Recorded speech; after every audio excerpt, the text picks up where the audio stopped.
surah At-Taubah, surah yang ke-9, bilangan ayatnya 129.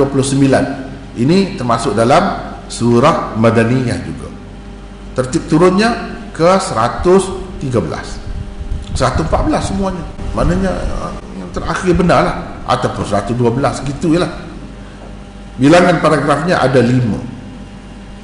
Mesej utama: 1. Jihad adalah suatu keperluan dalam menentang musyrikin Mekah dari kalangan Bani Ismail. 2. Keperluan jihad menentang ahli kitab, iaitu golongan Yahudi dan Nasara. 3. Keperluan jihad menentang orang-orang munafikin. 4. Keperluan mendidik orang-orang Islam yang masih mentah. Paragraf 1 ayat 1 hingga 28, perintah berjihad menentang musyrikin Arab dari kalangan Bani Ismail. Jelas peristiharan jihad, bara'atum minallahi wa rasulih. Itu istihar jihad itu. Paragraf yang kedua ayat 29 hingga 35, perintah berjihad menentang Bani Israel yang terdiri dari kalangan ahli kitab Yahudi dan Nasara. Semuanya Nabi buat ni. Perang dengan musyrikin Mekah ada ke tidak? Ada. Perang dengan ahli kitab Yahudi ada ke tidak? Ada. Perang dengan orang Kristian ada ke tidak? Ada. Semuanya dibuat. Apa yang disebut dalam ayat ni, Tuhan suruh perang, dia perang. Itulah yang dilakukan oleh Rasulullah sallallahu alaihi wasallam. Sebab itu dia berjaya. Paragraf yang ketiga ayat 36 hingga 41, galakan berjihad, seruan berjihad menentang Maharaja Rum dan pengikut-pengikut setianya. Paragraf yang keempat ayat 42 hingga 127, perintah berjihad menentang orang-orang munafikin. Orang-orang munafikin pun perlu diperangi juga. Tapi Nabi perangi macam mana orang munafikin? Adakah dia perang lawan sampai perang guna senjata? Tidak sampai ke peringkat itu. Perang munafikin ini seperti kerajaan sekarang ini memerangi dadah macam tu. Dia ambil langkah-langkah macam mana cara nak mengatasi mereka. Itu makna perang tu. Dan golongan munafikin secara langsung tidak ada berlaku. Ini dalam kenyataannya berlaku peperangan di antara Rasulullah dengan orang-orang munafik ini tidak ada. Tapi perang dalam bentuk lain. Ini menunjukkan peperangan itu bukan dalam bentuk senjata sahaja. Bahkan dalam bentuk, orang kata, perang dingin, perang saraf, dalam bentuk itu. Paragraf yang kelima ayat 128 hingga 129, perintah menghargai perjuangan Muhammad yang membawa kebaikan.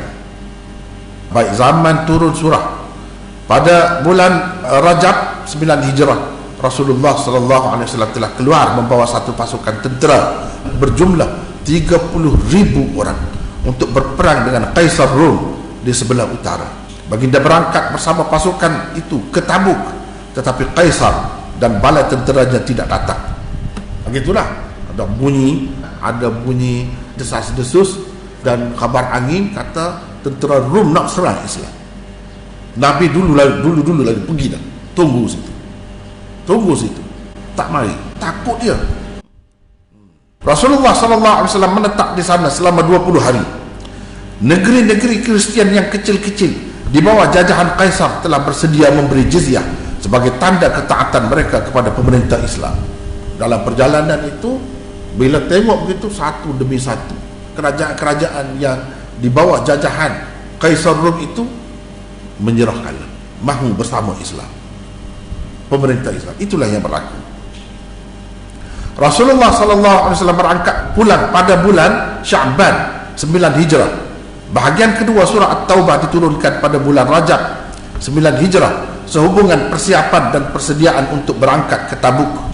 Bahagian ketiga surah At-Taubah diturunkan pada beberapa waktu yang berlainan ketika pulang daripada perang Tabuk, dan bahagian pertama surah At-Taubah merupakan yang paling akhir diturunkan. Kita tengok dalam surah ni mula-mula, tapi dari segi tertib turun itu yang terakhir. Sebab itu kena tahu tertib turun dan tertib kitab. Ia diturunkan pada bulan Zulqa'dah 9 Hijrah sebelum umat Islam mengerjakan haji. Perintah mengerjakan haji dan hukum hakamnya mula-mula sekali disampaikan oleh Abu Bakar sebagai Amir Haji. Setelah itu beberapa hukum tambahan disampaikan pula oleh Sayyidina Ali ia disebarkan sebagai perisytiharan umum dalam perhimpunan besar orang-orang musyrikin Arab. Surah At-Taubah turun pada 9 Hijrah.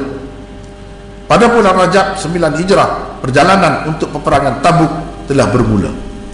Jadi Rasulullah SAW tak terus pergi buat kerja haji. Walaupun Mekah tu jatuh ke tangan Islam tahun ke-8, Rasulullah tak terus pergi. Tahun yang ke-9 tu dia hantar Abu Bakar dulu pergi. Tahun yang ke-10 baru dia pergi. Setelah bersih betul-betul, baru dia pergi. Ayat 113, bagaimanapun diturunkan di Mekah pada tahun ke-10 kenabian berkenaan dengan Abu Talib. Di dalamnya terdapat larangan mendoakan keampunan untuk orang-orang musyrikin. Yang ni Makkiyah. Ini ayat ni turun di Mekah, kemudiannya digabungkan di dalam surah Madaniyah. Siapa yang suruh buat letak sini Nabi lah suruh. Kita percaya, sebab ada ulama kata ini disusun oleh ulama pun. Tak betul itu. Yang betulnya Nabi dengan perintah Allah melalui Jibril kepadanya suruh letak ayat ni. Takkan sahabat nak pandai nak letak sini ni. Dia tahu macam mana. Dengan begitu yakin, tak ada langsung kita dengar khilaf dalam hadis bahawa sahabat dia kata sepatutnya sini. Itulah sebab bagi saya orang yang mengatakan ini susunan ini berdasarkan ijtihad sahabat, tak betul. Dan kalau kita tengok hikmah susunan Quran yang sangat hebat, ini bukan susunan manusia. Penurunan beberapa ayat surah At-Taubah secara terpisah adalah seperti berikut. 1. Ayat 1 hingga 12 diturunkan pada 9 Hijrah sebelum orang-orang Islam mengerjakan haji. Berkemungkinan besar ayat 25 hingga 28 dan 36 hingga 37 juga diturunkan pada masa itu. 2. Ayat 13 hingga 24 diturunkan di permulaan tahun ke-8 Hijrah, sebaik saja terbatalnya perjanjian damai di Hudaibiyah. Ayat-ayat 29 hingga 35 berhubung dengan jihad dan jizyah terhadap ahli kitab turun sebelum peperangan Tabuk yang berlaku pada bulan Rajab tahun ke-9 Hijrah. Kita tahu bagaimana?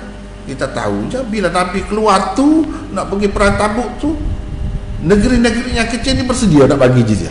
Maknanya dia tahu dah jizyah tu, hukum jizyah tu sudah ada tu.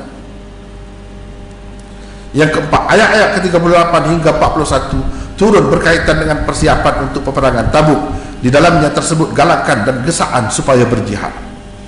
Yang kelima, ayat-ayat 42 hingga 127 diturunkan pada akhir tahun ke-9 Hijrah ketika Rasulullah SAW kembali dari peperangan Tabuk. Kebanyakan ayat-ayatnya berkenaan dengan orang-orang munafik, mana-mana yang ketinggalan, yang tak pergi berjihad itu. 62 ayat terakhir, iaitu ayat ke-128 hingga 129 turun di akhir tahun ke-10 Hijrah. Di dalamnya tersebut betapa Rasulullah SAW bersimpati dan mahukan kebaikan untuk umatnya. Itulah laqad ja'akum rasulun, ini sebelum akhir 128 129 ada satu ayat selepas itu. Laqad ja'akum rasulun min anfusikum azizun 'alaihi ma 'anittum harisun 'alaikum bil mu'minina raufur rahim. Ini ayat. Baiklah, ciri khusus surah At-Taubah. Ciri khusus surah At-Taubah. Sebelum Rasulullah SAW wafat di Madinah, 3 surah diturunkan kepada Rasulullah pada tahun ke-9 dan ke-10, yaitu surah Al-Bayyinah, surah At-Taubah dan surah An-Nasr.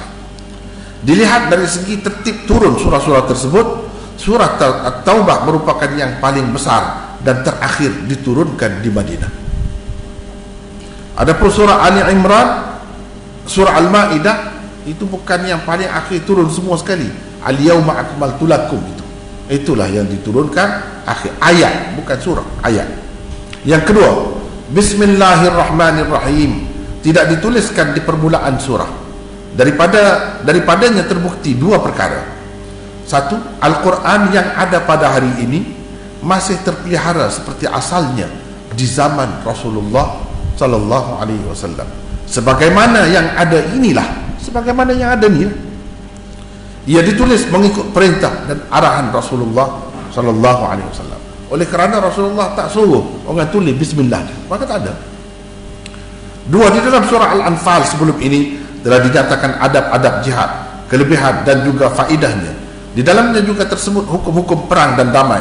Di dalam surah At-Taubah ini pula terdapat perintah supaya berperang dengan orang-orang musyrikin dari kalangan Bani Ismail, ahli kitab dan juga orang-orang munafik. Tiga-tiga tu suruh perang.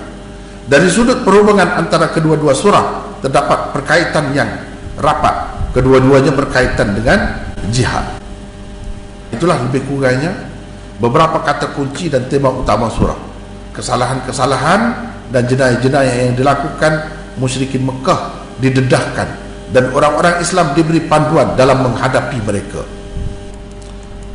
Baca sendirilah, agaknya kita sudah faham dah beberapa istilah syirik fit tasyri'.